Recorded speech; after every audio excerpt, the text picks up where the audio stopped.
Hello, everybody, and welcome to this event, and thank you very much for joining us. I'm looking forward to this event today. My name is Sandy Black. I'm Professor of Fashion and Textile Design and Technology at the Centre for Sustainable Fashion, and I'm hosting today. We're delighted to be talking to you about the work of our project, Rethinking Fashion Design Entrepreneurship, Fostering Sustainable Practices. And this is the first of 3 events that are focusing on different aspects of our work and our findings. And today, we're especially looking at visions, values, capabilities, and design practices of fashion design entrepreneurs. I'd like to introduce you to our panel. We have Professor Dilys Williams, who's Director of the Centre for Sustainable Fashion, and we're at London College of Fashion, University of the Arts. And also with our team is Professor Agnes Rocamora, who's Professor of Social and Cultural Studies at London College of Fashion.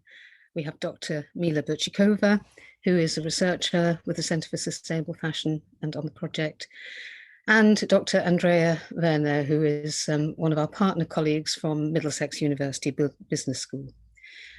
I'm also delighted to be joined by 3 fashion designer entrepreneurs that have worked with us on the project: Alice Holloway from Little Black Pants Club, Sophie Slater from Birdsong, and Samson Soboy from the label Soboy. And we'll be hearing from everybody shortly. Just to say, this session is being recorded. So I'll just say a little bit more about the team.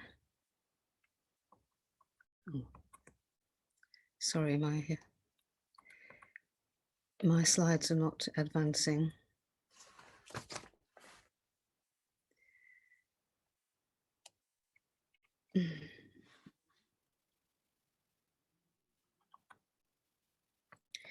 So sorry. Would you like me to share my screen, Sandy? I'll stop sharing and try again, but it's, Okay. Yeah. I'll try one more time.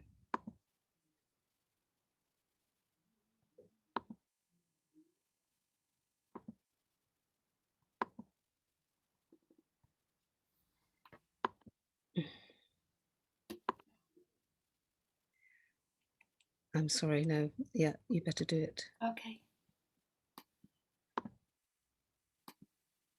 Sorry about that, everybody, but just to say that this is a project that's been running for 2.5 years now, and we're just coming to the final stage. So we know that here we've got our team who we're working with. It's led by a Centre for Sustainable Fashion, and we are partnered by colleagues from the Open University and Middlesex University's Centre for Enterprise and Economic Development Research.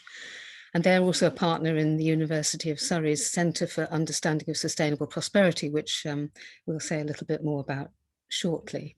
So thank you. Next slide. So just to say about the project, the UK is known for its successful creative industries, and many of its fashion designers are widely acknowledged as creative influencers on the world stage, and most are micro and small enterprises, or MSEs as we call them. And these businesses provide pioneering visions of sustainable prosperity in business, even though it's not always easy to do so.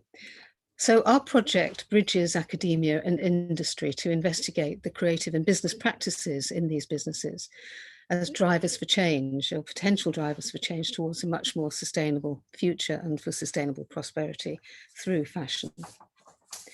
So the team have observed businesses with their business models, design and business operations, and working practices.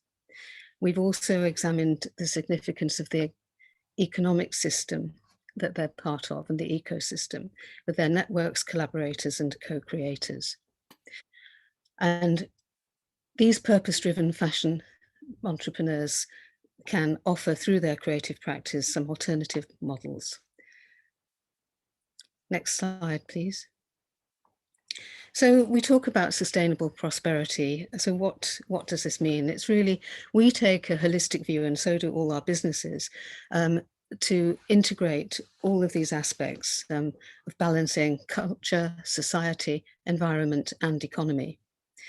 And this is not easy. They're all very interconnected, but just for sake of clarity, we'll just say that cultural prosperity recognizes new ways of doing fashion, celebrates diversity, equity, and measures success differently than is currently done, and values fashion's holistic contribution to culture.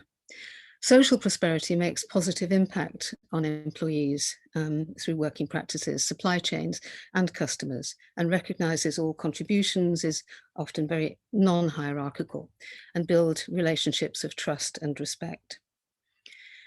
Environmental prosperity recognises human beings as part, but not dominating, the natural world. And this is something that most people recognize in sustainability. Many people are creating novel approaches to design practice and its material uses, including circular practices, but constantly we have to be mindful of the climate emergency that's overarching. Economic prosperity, often measured purely in growth terms, is about recognizing sufficiency, changing that, what's enough, and also balancing profit with core social, environmental, and cultural values, and the purposes of the business. Next slide, please. Next slide, please.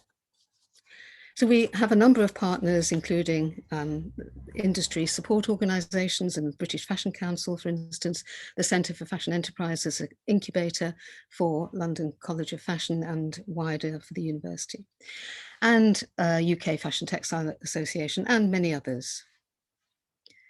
And sorry, the screen's gone blank. Yeah.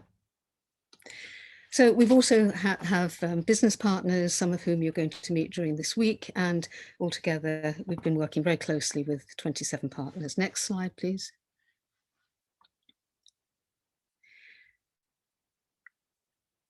So we've done a lot of work. Some of the things we've done, we started off with a survey to look at people's business practices and visions and values, and we selected nearly 50 of these to interview to start with, and we've done over 100 interviews. And we've also organised, interviewed 15 support organisations.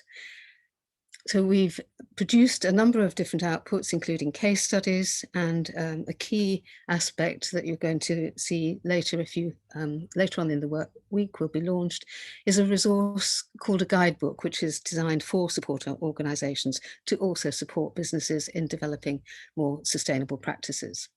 We're also working with policymakers. We have developed a policy briefing note, and we will have academic outputs, including papers, conferences, and so on, and we're starting to deliver a lot of events. Next, please. I'm going to now talk to you about some of the businesses and just show you some of the businesses that we're working with. There's a lot more than I can show you here. And then we'll go on to a discussion session where you'll be able to put questions in the Q&A that we can analyse.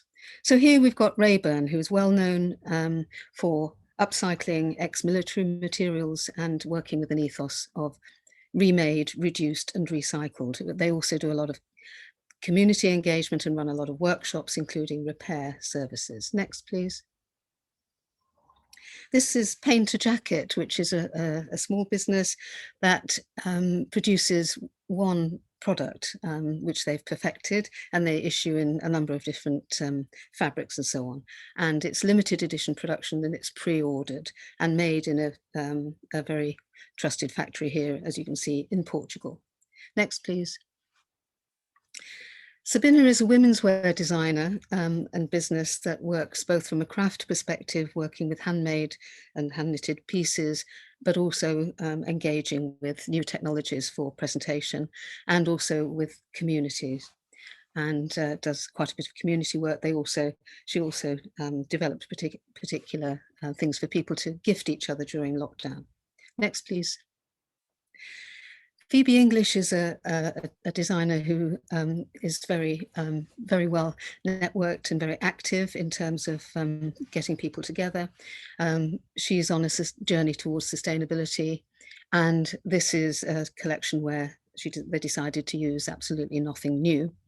And that led to the sort of pooling of resources between East London designers so that people could actually minimise the waste between them. Phoebe English was also a very key co-founder of the Emergency Designer Network, which earlier on last year was very important in getting designers together and makers and manufacturers to make scrubs for the NHS when it was very difficult and these were not getting through. Next, please. Finisterre is an outdoor wear company that have been one of the around since 2003, one of the bigger companies in our study, and they have always had an ethos of sustainability. They work very closely with their consumers, and they make as long-lasting products as they possibly can. They're also B Corp certified, which is recognition internationally of a standard of operating and doing business. Next, please. Riz Board Shorts is a company that also focuses on one product, which is the board shorts made of recycled polyester, and aiming to be as circular as possible so that they take back at the end of life. And Riz is also a B Corp certified, but a much smaller business. Next slide, please. Elvis and Cressy, who are also B Corp certified, one of the first in the UK, have an ethos of rescue, transform and donate. They're a social enterprise, and their ethos is creating value from waste. And so they don't use any virgin materials at all.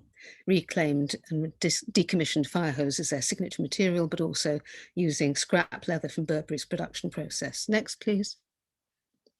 Petit Pli is innovating through fabric technology to create children's wear that will last through 7 sizes of wear, which is obviously something that most families would be very grateful for. They also do a great line in masks.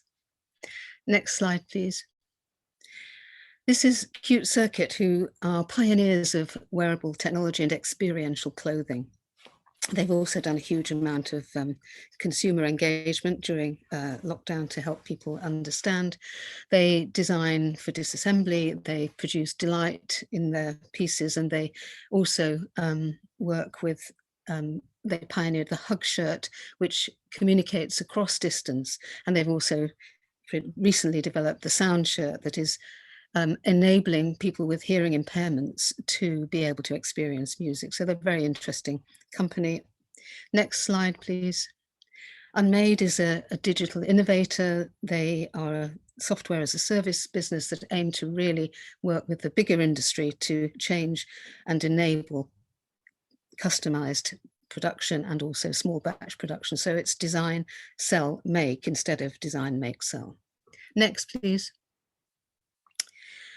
An innovative startup is Save Your Wardrobe, who are looking to help people manage their existing wardrobe and also integrate any new purchases, because we all have heard, I think, that only about 30% of our wardrobe is ever used. So this helps keep it forefront, and they help guide people towards maintenance and repair as well.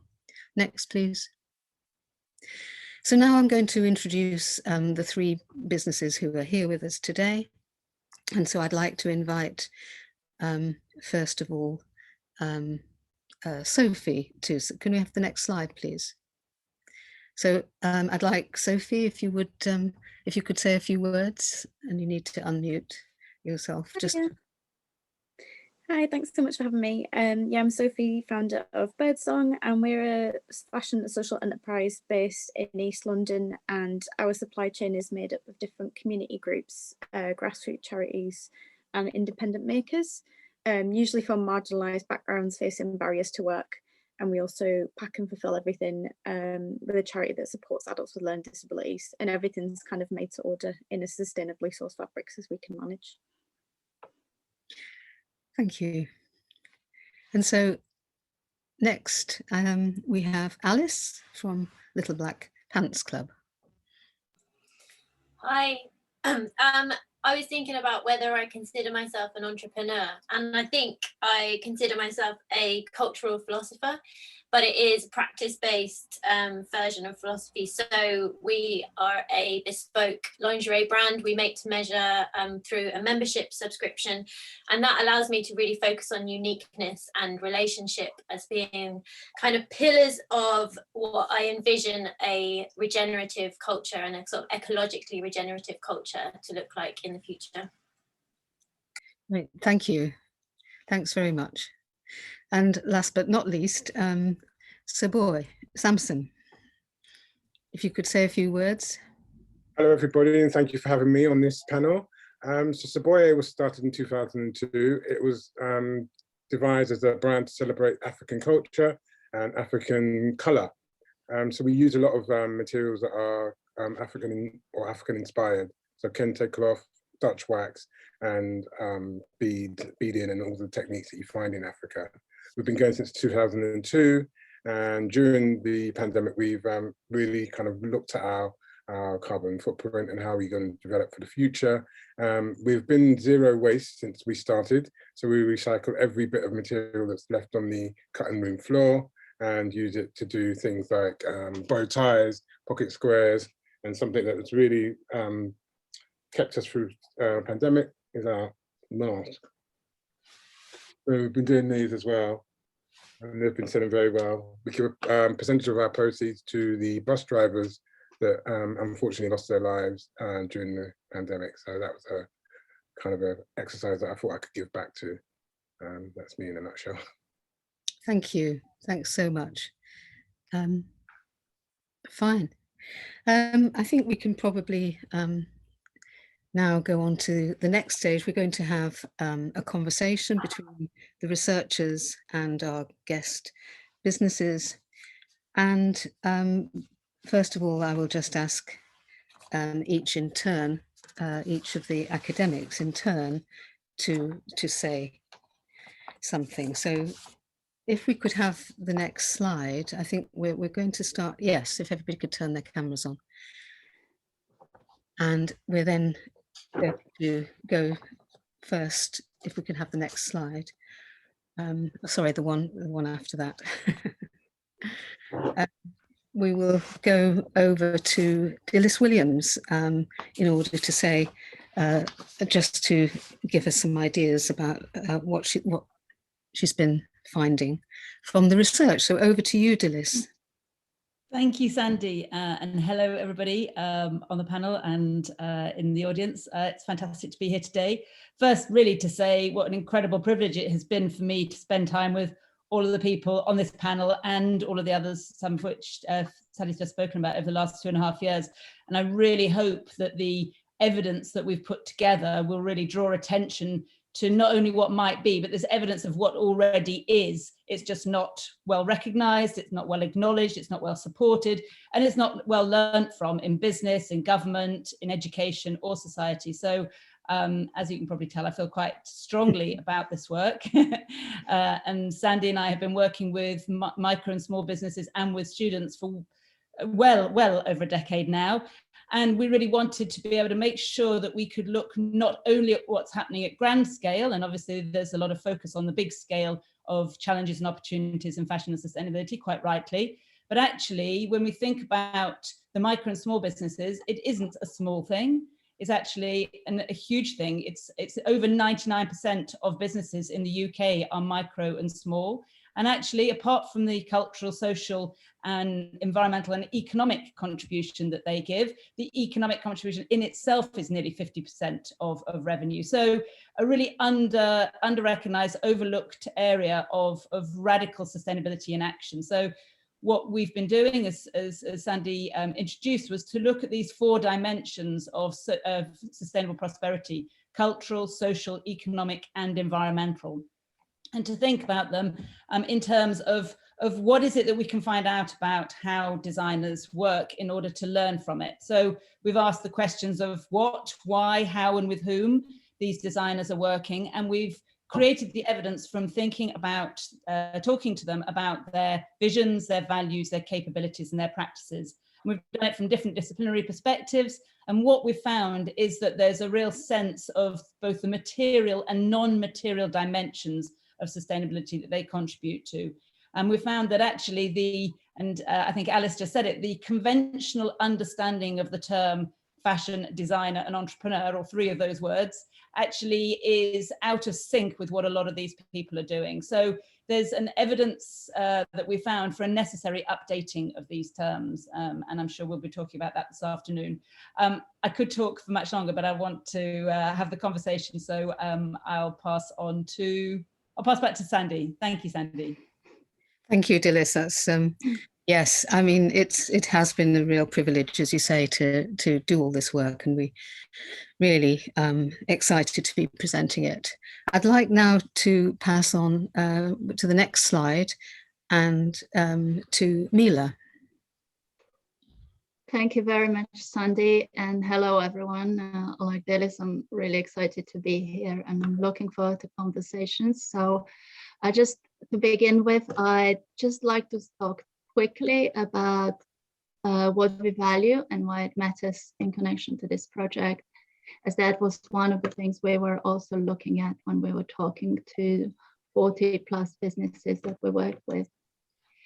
So if we're looking at sustainable prosperity across the 4 agendas that Sandy and Dilys touched upon: culture, society, environment, and economy, we first need to look at what we value as individuals, as society, and also as businesses. What we value affects what we talk about. It defines our conversations, but also everyday decisions. And for example, as the economist Mariana Mazzucato writes, in a society where value is defined by price, as long as an activity fetches a price, it is seen as creating value. However, where profit is the only measure of value, business practices that harm the environment, exploit people, or perpetuate homogeneous fashion cultures can still be considered to be valuable. And unfortunately, we have seen a lot of this and many examples in fashion.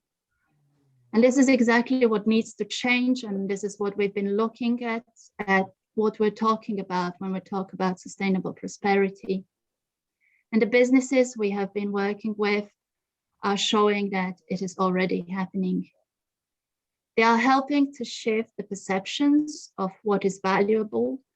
And by doing so, they are changing the culture of fashion as we know it. Their work offers evidence that value in fashion does not need to draw on making more product necessarily or turning more profit. Their motivations and ambitions often stem from a sense of urgency and dissatisfaction with what fashion currently stands for, as Dilys also said. These are a new breed of designers who want to stay true to what they believe in by doing something that matters. Examples include making positive impact on the environment, culture, or society, getting up to a job that makes sense to them, looking after each other, and making themselves and others happy. Many have taken lessons from their own professional involvement in the mainstream fashion industry, which often, unfortunately, resulted in a disillusionment with the lack of meaning and the wastefulness of the current system. And the designers we worked with are aware of fashion's power to disrupt the status quo.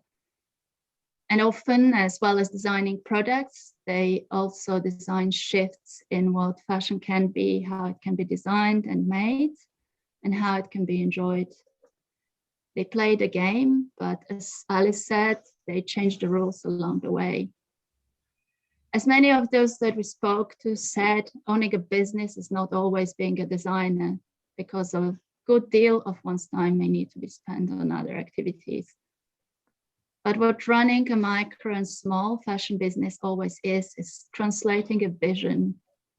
It gives one a voice in making a better kind of fashion. And that is what really excites us all about this project. And I'm looking forward to us all talking about it later today. Thank you. Thank you, Mila. That's brilliant. I'd now like to hand over to Andrea, who will say something. Yeah, so I'm from Middlesex Business School, and we were very much interested in exploring the capabilities, that is the abilities that help the designer entrepreneurs to pursue their visions in their business. And in the management literature, a sort of fashionable term is dynamic capabilities. And we found that rather fitting because it is about abilities that enable businesses to survive and flourish in changing environments. And that is about the skills and processes and organizational activities that support this. Now, I've listed here a number of those dynamic capabilities that we identified in our data. And I just wanted to highlight a few. First of all, we found that in their businesses, these designer entrepreneurs engage in an awful lot of knowledge creation activities. So for example, a constant search for better materials, how to do things better. And that is often linked to experiential learning. So there is an active engagement in trial and error experimentation to test ideas. And for both, in a number of cases, the customers are actively involved in this. So they're asked to test things, they're asked for feedback, and in some cases, they even become co-creators of products or projects. Another important one is that enables designer entrepreneurs to flourish in their businesses if they engage in strategic collaboration with partners to create new opportunities and to increase their impact. So that could be other designers, that could be universities for research and development project, or that could also be a range of exciting third sector organizations. And a thing that we noticed that was really important that came to the fore during COVID is the ability to act in an agile and nimble manner to respond to challenges emerging through changes in the business environment. And especially in COVID, a lot of the businesses we researched were able to do that. So for example, they were very rapidly able to change to a complete direct-to-consumer model, so moving away from wholesale models and stockists models. And another thing that is really important is this strategic selection of suppliers to facilitate the vision of the business that the designer entrepreneurs have, and to engage in long-term and trusting relationships with suppliers. We found that these kind of good configuration of a supply chain has also helped a lot of these businesses to weather the storm during COVID. The final thing I want to mention is what we called extended customer eco-engagement in a paper that we are hoping to publish. And that is that we noticed that a lot of these designer entrepreneurs we researched engaged with their customers beyond trying to sell them the products that the business has on offer, and really, for example, educate customers about fashion, about the dark side of fashion, and really to try and make customers understand why the business exists and what the vision of the business is. And again, we found if companies, if these small businesses engage in those activities, even though they are not necessarily tied directly to a commercial objective, they can make those businesses more resilient in times of crisis. That's me. Thank you very much, Andrea. That's great. Then finally, of the team, I'll hand over to Agnes to say a few words. I don't think there's no slide here. No, it isn't a slide. Good old-fashioned academics. I don't use images very often. But yes, thank you very much for having me. And I'm really delighted to be part and having been part of that project. I'm just going to say a few words about where I come from or what I'm doing, so that you can understand my position in the project and how I interrogate sustainable design practice. So I'm a sociologist by trade, and I've never been part of the industry, and actually sustainability is not even my field of expertise. What my field of expertise is maybe creative labor, the creative industries, the notion of labor in sociology, and also I've been very interested in the idea of time. And of course, time is an important factor in sustainable design, not least in opposition to fast fashion, I assume.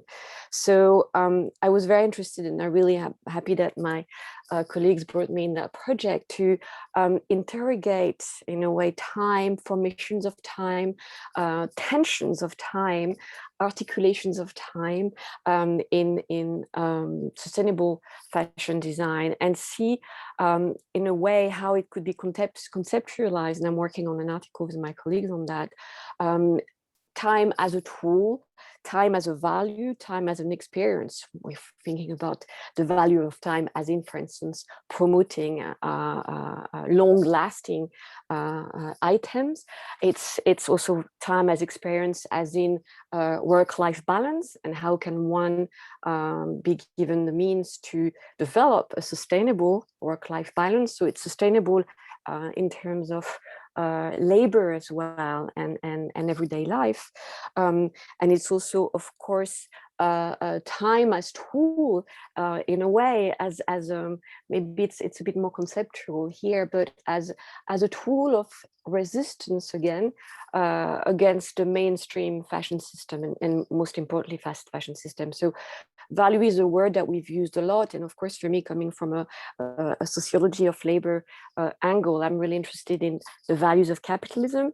At the heart of capitalism is time. Time is money, and so I'm interested in how we can also think about sustainable design practices as a way of engaging with, questioning, revisiting the values of capitalism. So in a nutshell, these are some of the themes that I've been interested in tracing and interrogating. Wonderful, thank you, Agnes. And I hope you can see that we have approached this in a very multidisciplinary way. I myself had a business that for about 15 years, so some of those issues are still very much around, and I think that it's great to have the sociology perspective, and then we've got people who are very from the business school at Middlesex, who are very much working on innovation and enterprise and economic development. So to start the conversation, I very much like to ask each of the panelists, the academic panelists, to ask a question or two. And if you wouldn't mind starting, Dilys, to ask something from one of our business panelists. Great, thank you, Sandy. Yeah, lots of questions I'd like to ask. I'm going to start with, as we've all been saying, we've been looking at this dynamic relationship between values, visions, capabilities, and practices, and how each of them inform the other, and how visions are based on values. And Agnes has been talking quite a bit about that from a broader term of thinking about where our values come from, what belief systems they relate to, etc. And our capabilities, again, from a different disciplinary perspective, for me, from design for sustainability, I'm looking at capabilities both as being the sort of freedom that you have within your work and to be fulfilled, and the well-being that you create, but also the agency you have beyond what you're doing directly. And it's that then gets translated into practices. So Sophie, I'd really like to ask you a little bit about that relationship, and actually thinking back to something that you said in one of the interviews, one of the conversations that we had with yourself and Suze, when you said that that actually it's the relationships that you have that sustain the business, have enabled you to be able to carry on through the different challenges that you've been presented with. And from the conversations, I kind of picked up on 3 elements of your practice. One of them was about your organizational practice, your attention that you give to the relationships that are in your organization. And that I see as not only directly, but with everybody you're working with, and you described it at the beginning. The second dimension is the practical practices, i.e. the decisions you make about materials, style, product, range plans, timing. And then the third dimension is the idea of the relationship, the practice that you have with your customers. You take them with you. You have a kind of mutual understanding that you're all in it together. And I wonder then, my question then around these 3 dimensions of practice is that fashion and sustainability narratives recognize the product practice, which is obviously very important in fashion. However, it doesn't necessarily recognize those other 2 dimensions, the organizational practice of sustainability and the practice of relationship that you have with your customers. How do you think those 2 really critical elements of your practice could be better acknowledged and recognized? Oh, thank you. That's such an interesting big question. I think we released a 6-point manifesto in Fashion Revolution Week that kind of, in one way, was kind of a call to government and policy and kind of local councils to make it easier for businesses that are based on relationships and based on mutual respect for the environment and for workers to thrive in. And part of that is kind of incentivizing paying living wages, for example. So like, whether that's through national insurance kind of cuts for companies that pay living wages. Because I think like with us, it's not just about sustainability in terms of minimizing waste, it's also how can we sustain human relationships. And most of our suppliers we've worked with personally, even not on an organizational basis, but our makers we've worked with personally over a number of years. So it's about fostering and sustaining those relationships and that well-being as well.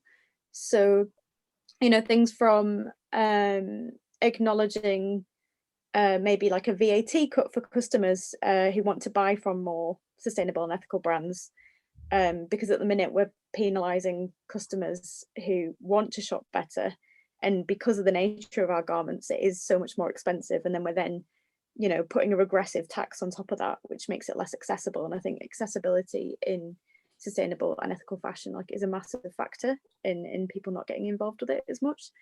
So I think, yeah, the manifesto released, there were 6 points, and some of it was really practical, like tax breaks that I've mentioned, and the rest was just kind of to see not just fashion, but I guess like business as a bigger sphere more holistically, and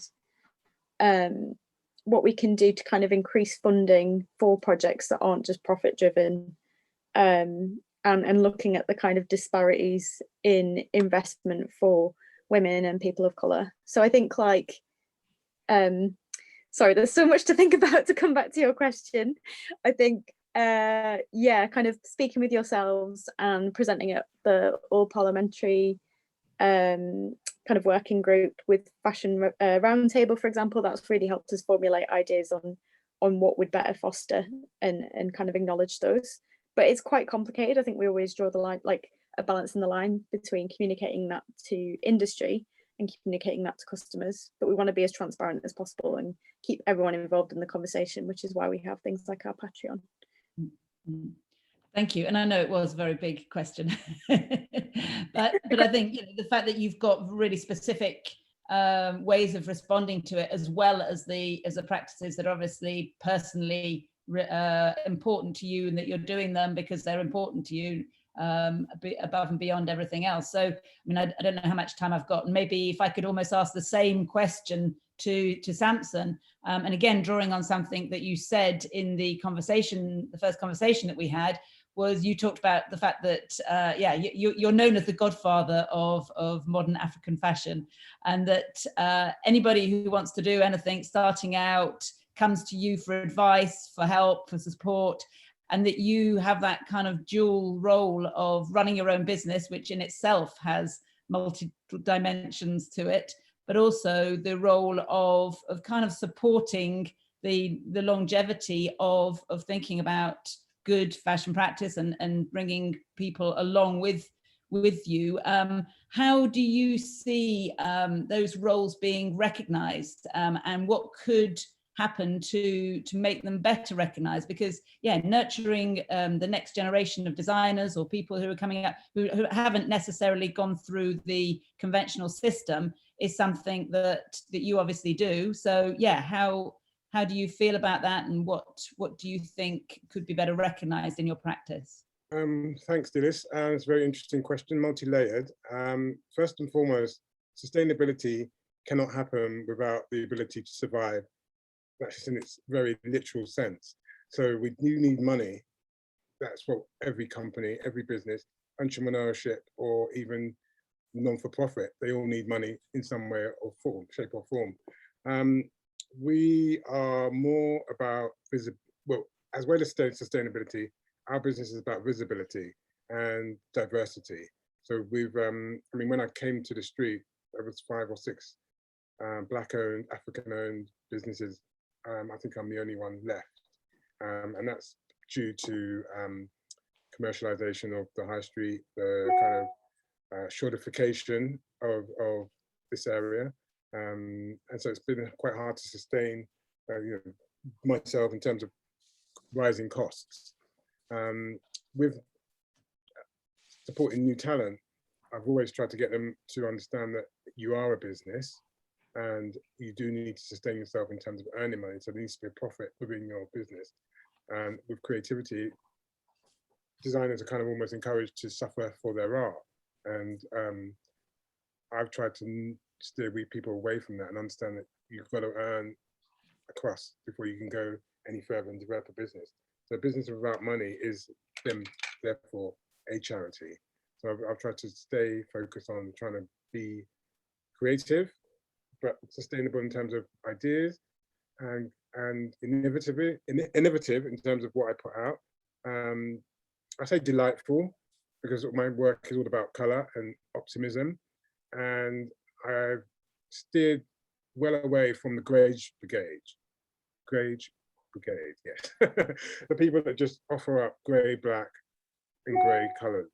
So my thing is all about positivity and vibrancy. So it is quite a niche market, but therefore those that do find me are very willing and quite sitting participants in what I'm trying to promote. So I'm teaching the younger generation to have an identity, not just being also ran. There's so much fodder, for want of a better word, already out on the market. Don't come into the market as a new designer offering what is already on available. So those hoodies and t-shirt brands are all out there. You know, find a difference within that. I've been forced to go online, and that's been a very big challenge. I've done hoodies and t-shirts, but I've offered them with my slam, my signature, but they're all luxury pieces. Perhaps I can show you something quickly. These are made out of dead stock fabrics and using fabrics that I found that were just literally lying around in factories and fabric warehouses. This is neoprene or scuba, somebody's called it. And I found this in a tapestry shop that was literally just discarded. Didn't know what to do with it, and I didn't know what I was going to do with it until I had a eureka moment, and these have been very popular. So those one in terms of a hoodie, I've called it a Saboya Luxe reversible hoodie. So it's still got my fabric and signature DNA on it, but the tailoring, and it's all made in the UK, based out of Walthamstow.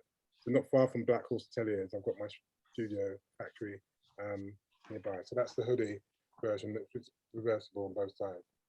Again, dead stock fabric, and the factory have been very good in supporting me because they were open throughout the whole of the lockdown, making scrubs and masks for the NHS.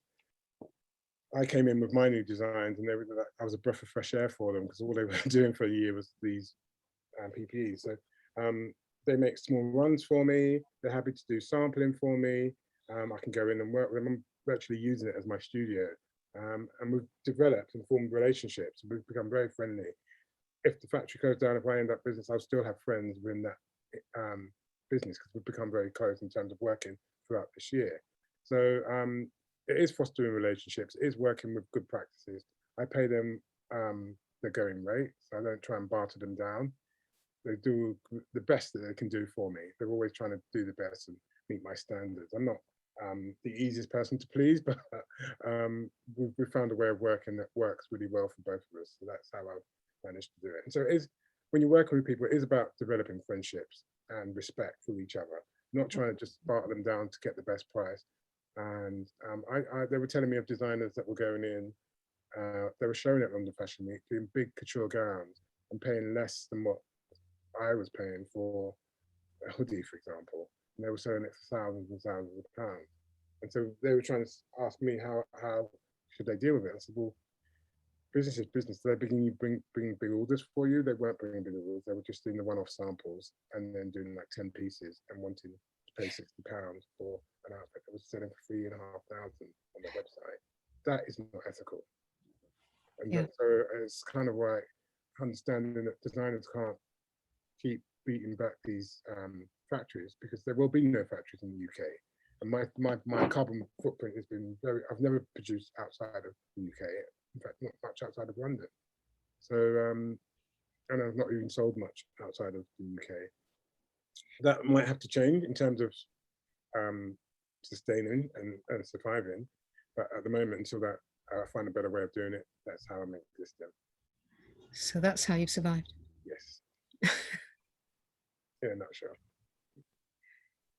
Thank you, Samson. I know that, yeah, we could extend these conversations, but maybe I need to be quiet for a minute, and let's see if I can come back to pick up on some of them. Yes, there's so much to discuss, isn't there? Should we just move on perhaps to Mila? Have you a question for one of the panelists? Yes, sure. Thank you, Sandy. Where to start? I was interested. I have loads of questions, but maybe there's something that Alice touched on when she started talking, was that it's about what drives you to do what you're doing, because what we've heard from Sophie and Samson, it's not an easy route to choose, and there would be definitely easier ways to be a designer. What it is that makes it worth for you to do what you're doing, and what it is that drives you. Maybe what would you say that is totally non-negotiable in your work, that is thing that just must be there for you to be able to sustain yourself and continue what you're doing? Yeah, nice question. I think I'm very much interested in the wider project of humanity getting back into a situation of balance with our ecological home and like with this planet. And it's almost like a coincidence that because I learned to sew early, you know, when I was young, that I come to it through this route of fashion, but like a coincidence that I'm very happy about. And so I'm looking for that opportunity of like what switches someone's thought process, what turns someone on to a new understanding of the world, a new relationship with it. And what it has been through underwear is that you have this like almost quite traumatic experience of mass production, that you don't have to like ram a certain set of values down someone's throat, because when someone goes to a shop and is trying to buy underwear and they can't buy a piece that they like in their size, they already know that there's something up with this system, and they've already had that experience of feeling disrespected, feeling a lack, you know, actually often feeling really sad and upset about kind of what's available to them. And so the way I work is able to kind of engage with that as an opportunity to sort of bring a new vision into that person's life. And I always think that your first relationship with nature is your relationship with your own body. And maybe this is something that's got really out of kilter with how we think about the natural world, is that we're already taught to disrespect our own bodies because they don't fit certain standard size category models which are inflicted by mass production. So our model kind of flips all of that thinking on its head. We center that unique body is the first point of reference, is the first thing that we interact with, and almost trying to give someone back that feeling of their body, that enjoyment and engagement with their body by this like beautiful underwear that they could choose the color, they could choose a piece of lace to have it made in, and it was made for them. And so then we're kind of building also this quite strong relationship between us and our customers. And I'm studying a master's to kind of dig into the sort of thought process more. And one of the things that comes up over and over again is the understanding of care. And I think fashion has maybe got away from that since like tailors made stuff for people, and there was always that like very face-to-face interaction, fashion kind of lost that sense of we're part of an ecosystem of care. We're here to take care of each other. And also as we move further away from direct relationships with the land, we lose that sense of we're here to care for the land, we're here to care for the biodiversity, we're here to care for other species. And so that's something that we kind of try and center into our interactions with our members, and into the way that we source, into our, like Samson was saying, the way that we interact with different suppliers and different makers. And that gives us this opportunity to make a very concrete vision of what a different sort of economic, political web of life system could be like. Thank you. There's loads there, obviously, and it's really interesting to see how you're continuing your work also through the MA and how you're combining the maybe the, as you say, the philosophical interrogation of what you're doing with the practice. So yeah, I think we'll have a chat later as well.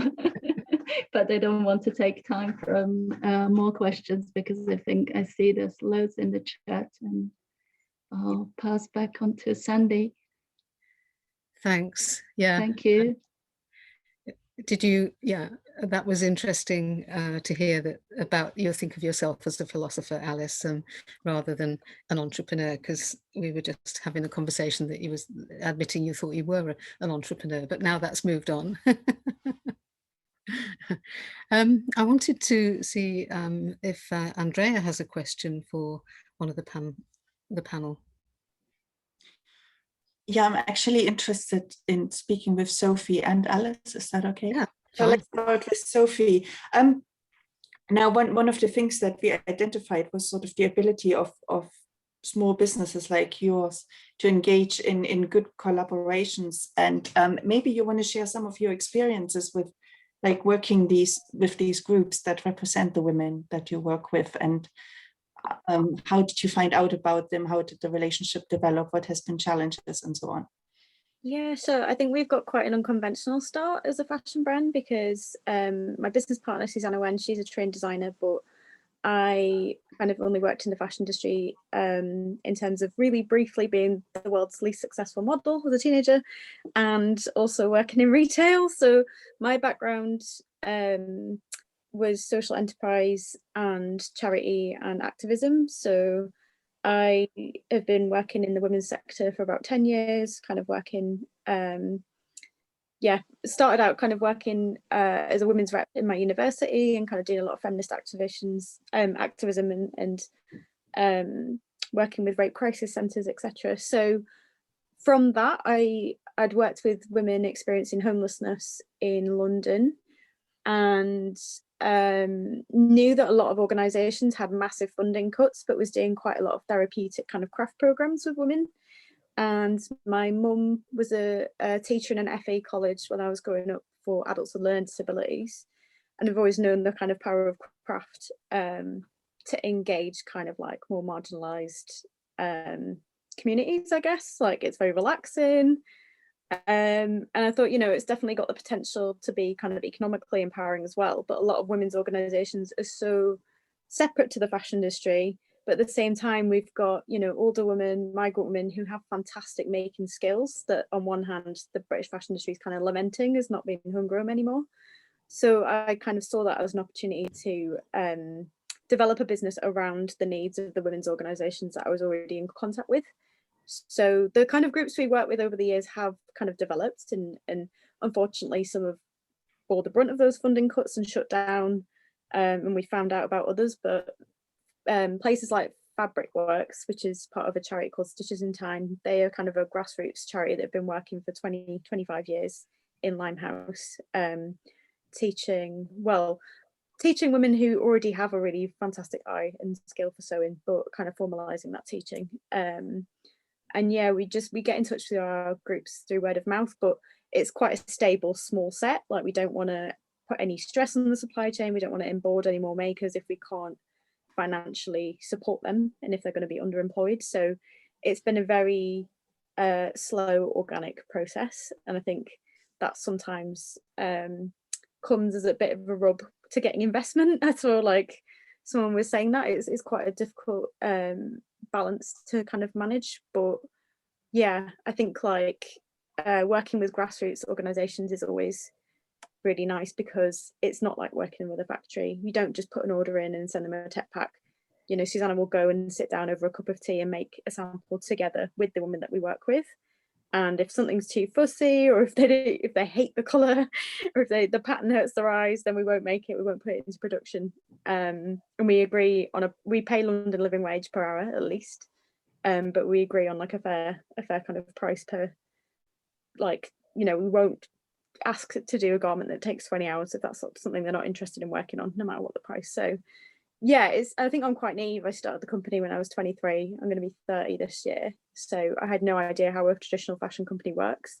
I've kind of since realizing how inefficient and hard we've chosen to kind of run our company. But, you know, we're always learning. And I think we're quite good at kind of baking the ethics in, because it's a hard, you know, fundamental of who we are, and we'll never sacrifice that. Really great, thank you. Yeah, one brief question to Alice before I then, I guess, hand over to Agnes. Alice, when I did one of the interviews with you together, and when I went through the transcripts, one thing that sort of struck me was that you engaged in quite a bit of sort of testing, what we would call experiential learning, like how you tested out your subscription model, and also the garment fitting process. And maybe you want to just sort of share a little bit of your experience with that. Okay, so I went on a lean startup course to get our hands on some money, like with a previous business, and I loved it. I loved what they were talking about, and it does tap into ideas of not wasting, and also for people like me who bootstrap is really the only option. Like when you go on an accelerator course and they're like, well, if you only want 150,000, maybe just ask your friends and family, and you're like, oh, interesting. You know, lean is perfect for that, because it is this active learning model. This, like, you don't put resources into something if you haven't got evidence that it's going to that it's going to work, and you're always gathering that evidence base to kind of inform your ideas. And I guess, like, maybe I'm a bit more maths than is immediately obvious, so it's something that I really like. My brain clicks into that way of working on evidence rather than just an intuition, and it allows me to be very free with my design process, because this kind of business side of it is sort of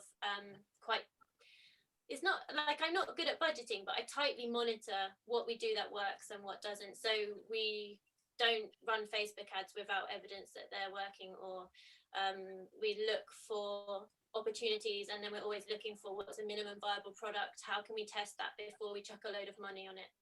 And so yeah, that has meant that, like Sophie's saying just then, it takes a long time to build your model, and we've gone through lots of iterations, and we, you know, cavalierly said, yeah, we can fit bras, whatever, and then realized that was going to be a really long process to work out actually how to do that.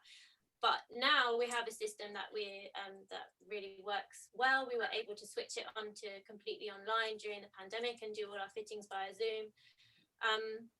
And so we kind of, I guess we're like mitigating that overwhelming feeling of risk, or the sort of panic that might set in when you sort of pushing yourself without very much in the background to support it. You know, like we're saying, it's bootstrapped. It is a kind of month to month sort of survival game. But because we have this kind of data to work with, and eventually all this kind of experience that we've deliberately built up, then it gives you that sense of like, okay, I think we kind of know what we're doing, what not to do. And just to say, I really am like absolutely 100% about commons ideology. So one thing I want to do is be able to share those experiences, and especially our marketing information, with other like-minded brands, because I think we can save each other so much money if we just share things that we've done that worked, things that we've done that haven't worked, and we have a new project called the London Urban Textiles Commons, which is specifically for that kind of sharing and that kind of knowledge sharing amongst like-minded, so that we don't have to be big organizations to kind of get ahead, because there's so much that we can exchange that can kind of cut everyone's costs when you're trying to find out what works. So yeah, be part of that. Thank you. Thank you. Thank you very much. I'll hand over now to Agnes. I think you have at least one question. Yeah, thank you. It's a question. I'm actually going to stay a bit longer with Alice, but it's a question. It's a way of segueing and coming back to one thing that you said, Alice, when we first met during the interview. But it's a question that is open to Sophie and Samson. I'd be very happy to hear their views on that. I'm playing a bit the devil advocate, but not just there. I'm coming back, Alice, to what you said during the first interview, and I'm going to cite you. I'm going to quote. You said, and talking about this opposition in a way between fashion system, and dress. And you said, so I was interested to make clothing, and for a sustainable business, I think you're on pretty thin ice if you're making fashion anyway. And you've talked about your reservations about the word fashion. And of course, it's the idea that fashion is premised on a constant renewal of style, and increasingly so in a very, very fast pace. Whereas we think about clothing maybe more in terms of permanence, and so therefore not in relation to this idea of speed that is so much part of the definition of fashion. So I guess my question is, how can one still be part of the renewal of style that is key to the fashion industry, or the logic of fashion, and be sustainable to some extent? Therefore, the related question is, how do you negotiate the tension between novelty, change, renewal, and sustainability in your design practice? And I guess the wider question here is, to some extent, is sustainable fashion a contradiction in term? Yeah, that's so funny to hear myself quoted back to me. But yeah, I think I actually would still stand by that. Yes, I think sustainable fashion is a contradiction in terms. And so part of my journey has been like not managing to get in with the fashion people, and so therefore being forced to find another route and finding so much more richness in that. So my clothing is about making stuff for specific people who are members of my club, and their renewal of style is probably a lot different to what the fashion industry would like. Actually, I think once you get past a certain age, not to generalize, but for a lot of people, your style settles and it becomes something that is very unique to you as a person, rather than sort of transient and changeable. And I actually think that in terms of like a political rootedness, in terms of a community rootedness, that knowing of yourself, that kind of strength of your individuality, and being and feeling the power in that and feeling rooted in that, is actually quite fundamental to sort of maturing as a human in a way. This is not saying like you're not mature if you buy new clothes, not that at all, but style, I think, is much more about who you are than it is about what someone wants you to buy. So in terms of like keeping it fresh as a designer, my practice allows me to do that because I'm working with all these different individuals, and they're the one that are bringing the taste. They're the ones that's bringing that notion of style. They're the one that's bringing their individuality to my skills. So I don't make very much underwear the same. We have like core products which we kind of sell and keep the same so people know they can get them. But in terms of the bespoke side, we're not making the same over and over again, because each person that comes to us is totally different, and we enjoy that process of working with them. And that's something that I really feel is a strong part of a vision of a like consuming less, or a society that's based on less stuff, is just having taken that time to know what you love as a person, so that you're not like tempted by XYZ products, because you know that that's not for you, and it's fine for someone else to have that, but that's not what's going to make your life better. And I think we are not taught enough to find that sense of ourselves, because consumer culture wants to keep us in flux and wants us to carry on consuming, and actually there is a possibility for kind of freshness and new challenges without needing people to change who they think they are on a seasonal basis. Can I just add to that? That was very good. I've struggled with this over the past year of being indoors and lockdown and having a wardrobe full of clothes I hardly ever wore. Just had them there. A friend of mine I have not seen for a while, we're discussing what fashion does is to create desire. And what desire does is you're responding to not your want or needs, but your the lack. If someone has a new iPhone, it's not that you need a new iPhone. I'm lacking the new 12 iPhone, so I need to get that. I need to get the latest. If you look at some of the charity shops that have been opening up, the amount of almost unworn clothes that have been donated into all these places clearly shows that we don't need all of these things that we have been fed by consumers and consumerist capitalists, people that want to sell. Now, I worry also a bit about the Instagram creating all this desire. Everyone's like, are you marketing to influencers? Are you getting all this stuff? And I've been so anti it. People come and can see that there's definitely a great business model. There's definitely an ability to make a lot of profit here. But I've resisted it in the terms of like, it's an inner conflict. I'm creating fashion and desire, but how much do I want to sell? How much do I want people to keep buying new clothes? So I've tried to do a higher basis thing. Or if you've got a red carpet number that you need, it's like a wedding dress. You don't need to wear that. You wear it once in your life, and it's the most expensive thing you've ever bought. I mean, where's the sense in it? So I'm like, all my suiting and all my tailoring is all now available to hire or to order only. Lots of my products will be on limited runs on my internet website. So once it's gone. And that's the way I'm trying to push it forward.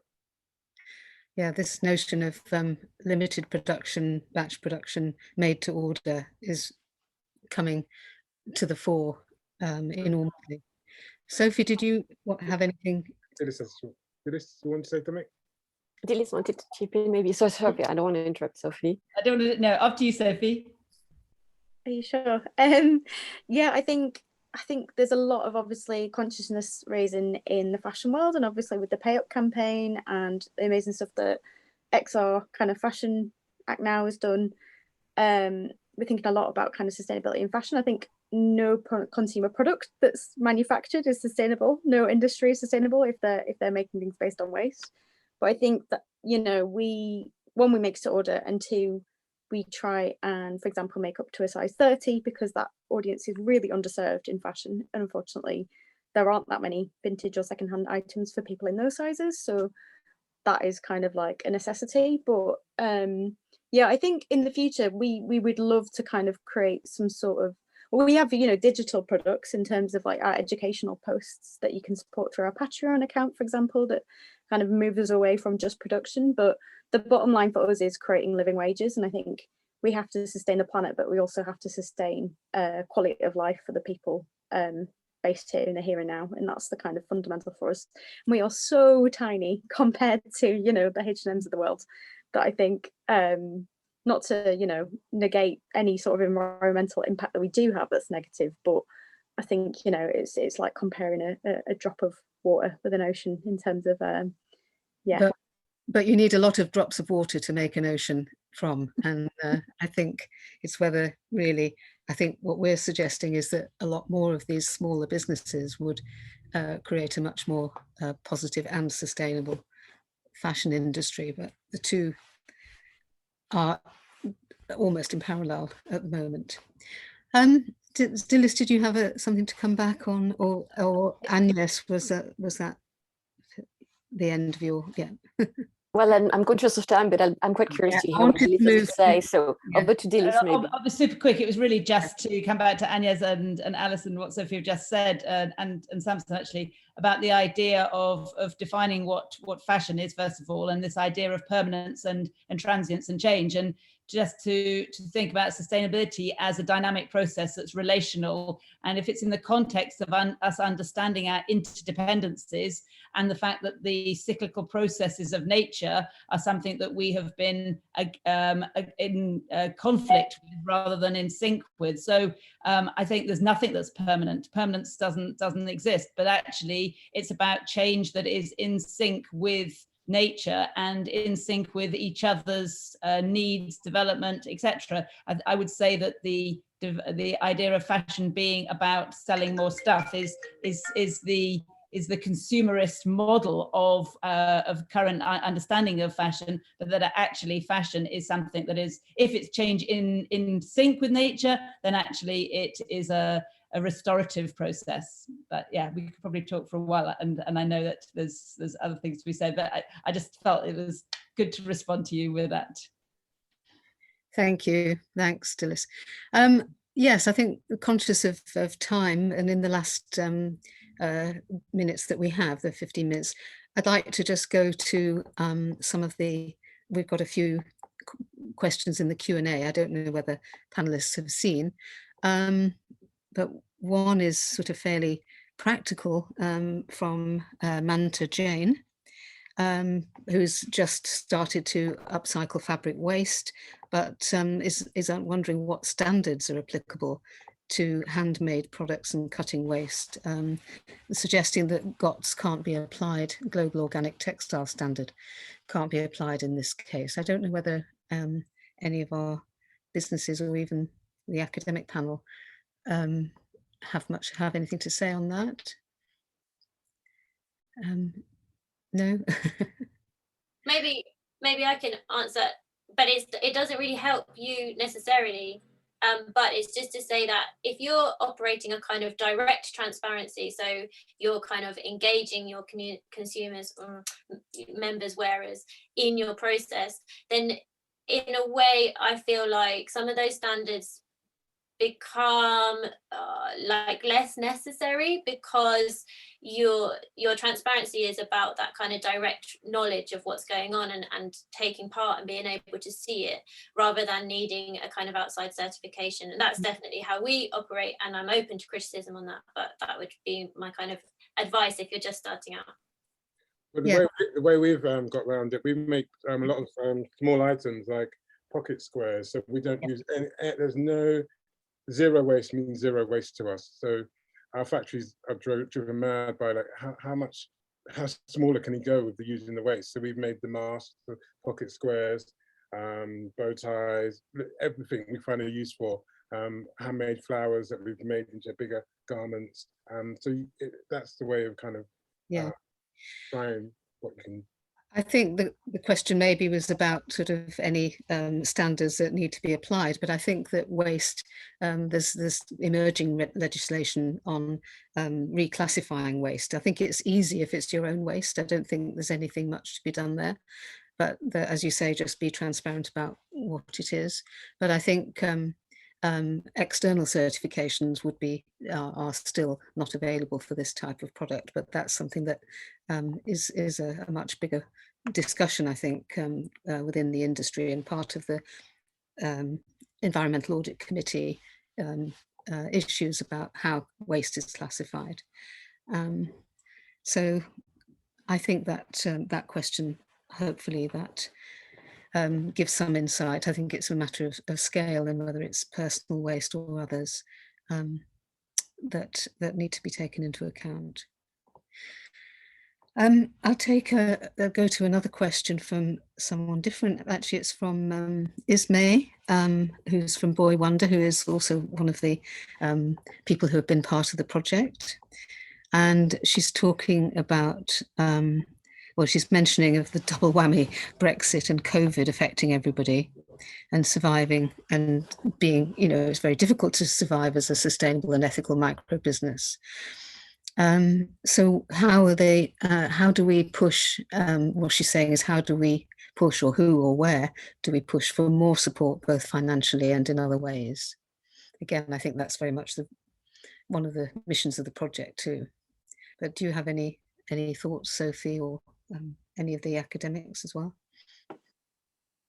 Yeah, I mean, we've kind of talked about this in our brand manifesto. I think like Brexit and COVID is, I don't know, well, we're quite optimistic. We think it's an opportunity to kind of reimagine the fashion industry in the local high street, but obviously it's been devastating. Kind of 15% of our sales were from Europe before, and now our kind of customers are getting slapped with like random charges that are kind of beyond our control. It's really affecting customer trust outside of Europe, and in terms of like the admin and the sheer amount of time that we've had to devote to reading up like nonsensical rules and regulations that are changing next month anyway. Yeah, it's obviously been a massive hassle for all small businesses, I would say. Yes, I mean, I don't know if you, I mean, some of you have had financial support, I think, and some of you haven't. And I think that it's how to, do you think there needs to be a very different sort of financial support for sustainable and ethical businesses than is currently out there? I see nodding from Alice. Yes, please.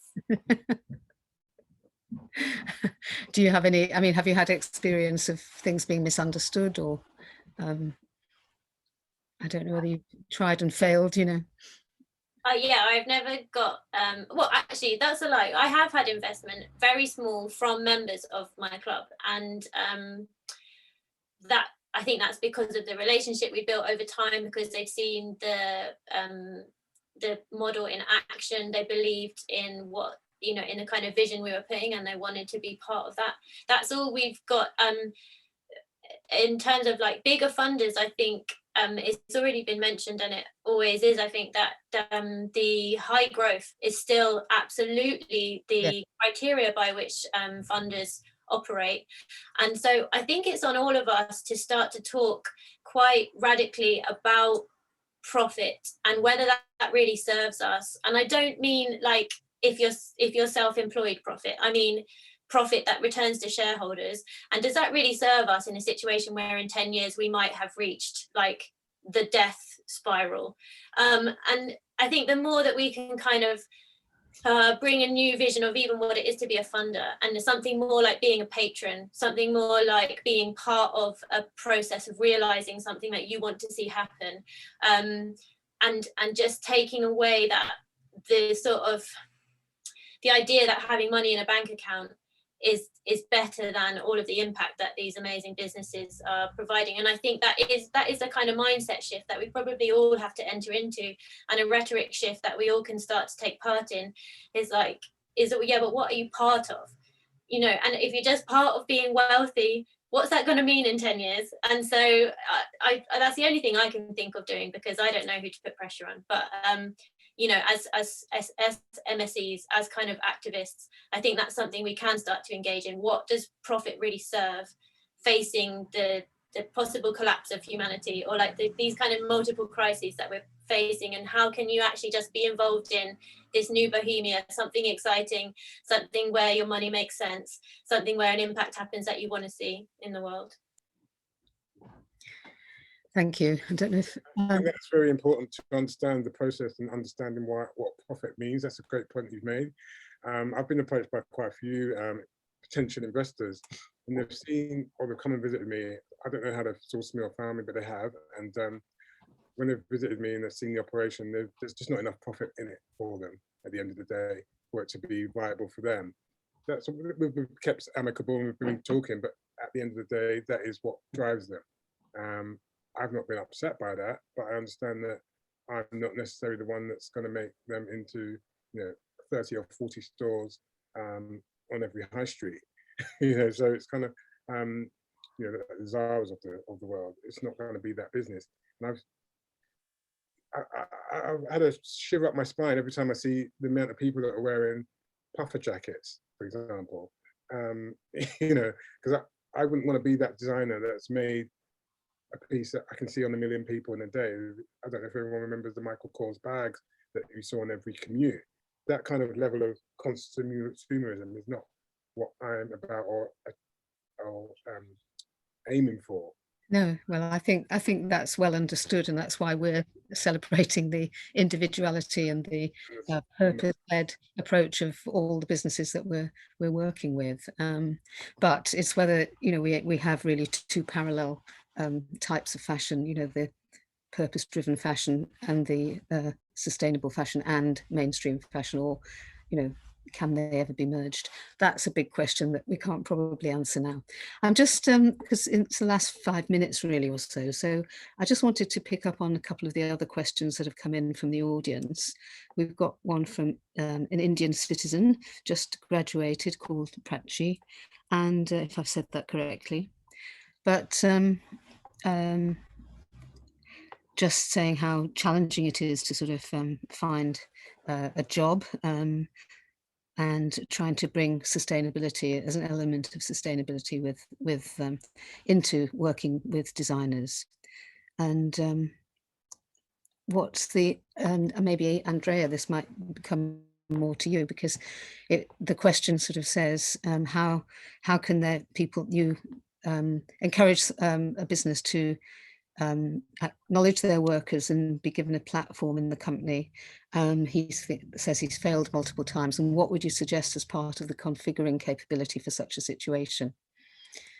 No, I can't really answer that question, because what we've looked at is when actually entrepreneurs are in full control and then they can configure. As far as I understood, this was about someone trying to work with mainstream businesses and change them from within. I think it's really difficult. And I guess that is also the reason a lot of the people we've researched, they started their own thing. So I don't know if someone then needs to just jump and say, I'm going to start my own thing, or, you know, or I become a consultant rather than trying to work from within an organization, which can be endlessly frustrating if the priorities of the leaders are different. Yeah. Yeah, so we've got more questions coming in now. But I'll just go on to somebody who's asking a question to Dilys, who should be playing the leading role to make the fashion industry more sustainable, including suppliers. Well, maybe I can refer back to the slide that I showed at the beginning, because I think that what Desmond Tutu said about the idea of Ubuntu, where everybody understands themselves relationally, and I think that a lot of what we've been talking about today is the designers that we've been working with really do understand themselves relationally, and they understand themselves as part of a process, and that there's a cause and effect to everything they do. So because of that, I think the answer is everybody. But again, and maybe it goes back to this idea of capabilities, because different people have different agency in being able to make change. Everybody has some kind of agency to make some kind of personal commitment to the things that they hold dear, going back to what Mila was saying about values. But I think when it comes to practices, you have to decide where it is and who it is that can make change. And we do work with designers in very, very big businesses as well. And so I think there's a sense that there's a capability and an agency that you can have in different places. You've just got to work out what that is and where you're best placed to use your energies. So I think the answer is everybody, but I think that there has to be a recognition of what you can do yourself personally, and what you can do to influence things that are beyond your direct control. Yes.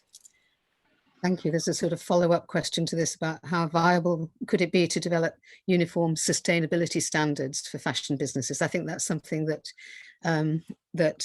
that in our responses to the Environmental Audit Committee, that's something that's certainly come up from one of our partners at the Open University in terms of policy. So, you know, how do we actually measure sustainability standards? I think that's a very big subject that we probably don't have time to go into in detail here. Maybe Sandy, if I can just say a couple of things to that. I think what is interesting when we're looking at these micro and small businesses is that we see that the need for standards as such, and that's going back to the question we had before about the recycling certificate. Oh. Smaller, because there is a lot of this self-checking and self-sense checking that's happening within the business, and also in the way the businesses are run, as and Alice Samson and Sophie were also saying, there are lots of personal relationships along the supply chain. So lots of these checkpoints that normally are the requirement for the standards, or that are, you know, the standards are trying to almost cover these things that can't be easily controlled by personal contact, but the micro and small businesses have the advantage that they actually have this personal contact that sometimes, you know, is just as good, if not better, than a standard that tries to cover some issues that have come through the supply chains and through the sort of opacity of the supply chains and the complicated systems. So the way the micro and small businesses are working are unique in that they almost don't require these kind of things. Yes, because they have alternative measures how they can deal with this. Yeah. Yes.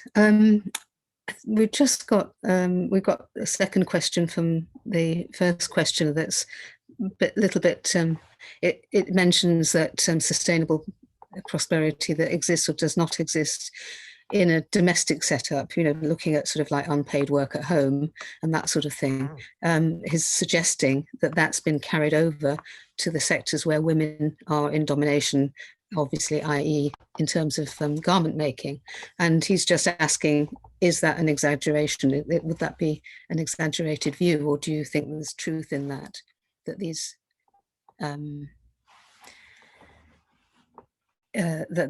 these sort of injustices have been carried over from a domestic sphere? I don't know whether anybody has any, I don't know if Sophie, you have any thoughts on that?